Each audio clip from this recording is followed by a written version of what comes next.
Meanwhile, Deputy President William Ruto has urged members of parliament to not promote the Political Parties Amendment Bill of 2021, terming it as the biggest political conmanship in the history of the country. The Deputy President was speaking in Tarbo, Uasin Gishu County, just a day before the National Assembly holds a sitting following lack of consensus on the bill last week. Shila Ngetich now reports.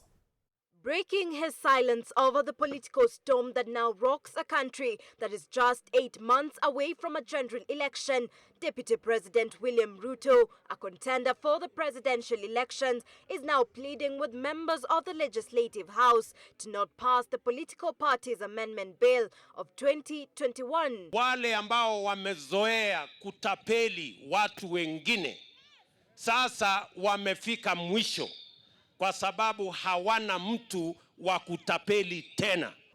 Thank you, Shila Ngetich, for that story. Now we take a short break. And keep the conversation going via social media platforms. Once again, Asuchi TV Kenya on Twitter and on Facebook, Asuchi TV Kenya. And you can also text us on 111 444 111. We'll be back with more news. Stay tuned.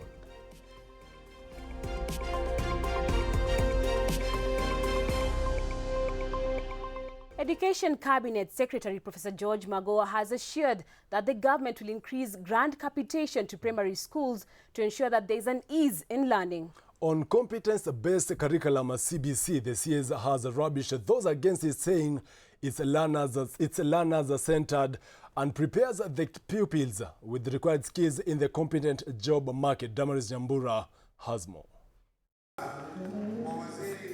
Speaking in Mombasa during the official opening of Kenya Primary School Heads Association 17th Annual Delegates Conference, the Education Cabinet Secretary George Magoha has assured the school heads that the Treasury will channel the funds to schools next week as education calendar resumes on 3rd January. On to other news, the Coast Regional Commander John Elungata has vowed to flush out extremists who are radicalizing the youth in the Michicharaka area in Tana Delta sub-county. Speaking in Handaraku area where he commissioned the construction of Chief's office constructed by Garsen CDF, the commander put on notice parents who don't report cases of radicalization on their children in the area.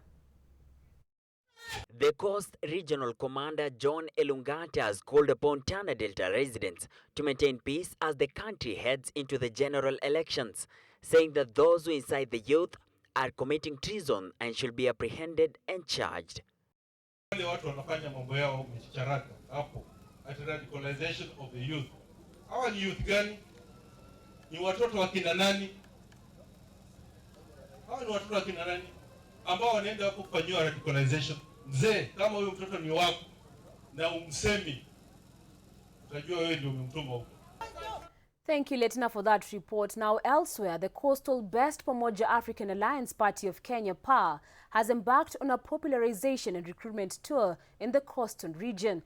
The party, which is being fronted by Kilifi Governor Amason Kingi, will be used as a political bargaining tool for coastal region in the national politics. While addressing Mombasa residents in Chuda, PAA National Chair Senior Nyundo said it was time for the region to have a strong party which will propel the agenda at a national level. According to the youth chair, the party manifesto in the region is set to benefit them economically through the control of revenue generated at Kenya Ports Authority. Now, on matters COVID-19, 1,504 people have tested positive for the disease from a sample size of 4,636, bringing the total number of confirmed positive cases to 285,654. With the positivity rate standing at 32.4%, 401 recoveries and 0 deaths have been reported. And as at now, over 9 million vaccines have been administered so far.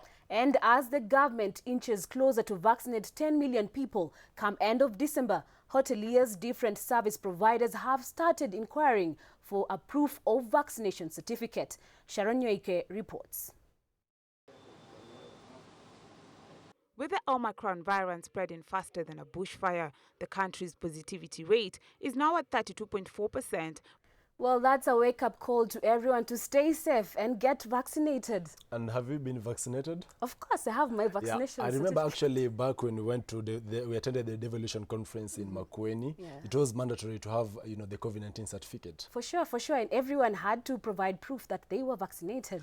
And now on international matters, with the Congo being the least vaccinated country in the world, at the St. Joseph COVID Center in Kinshasa, patients lie in rooms breathing oxygen from old tanks. The clinic has 38 beds and all but one are occupied in a backyard littered with medical equipment.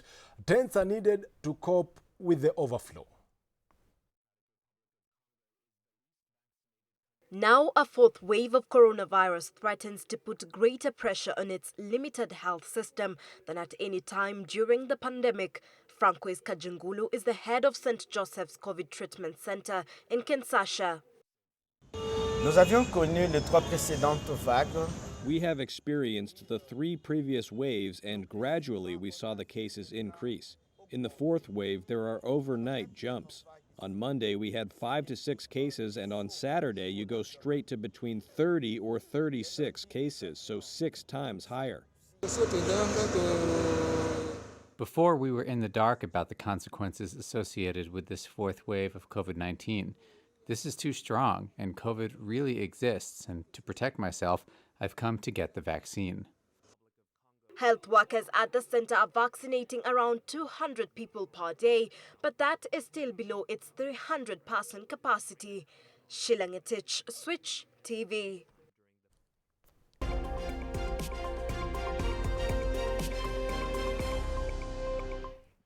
It's now time to get sporty.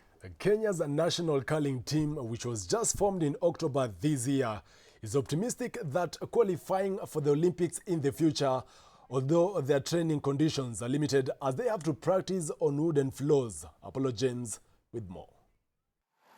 Located near the equator, ice and snow sports are new to Kenya's sporting arena. In February, the Kenya Curling Federation joined the World Curling Federation, becoming the newest member of the federation and the second country on the African continent to join it. In October, Kenya formed its national curling team.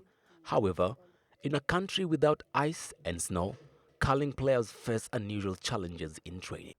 And that's it from the sports desk. Many thanks for watching. My name is Harriet Chimea.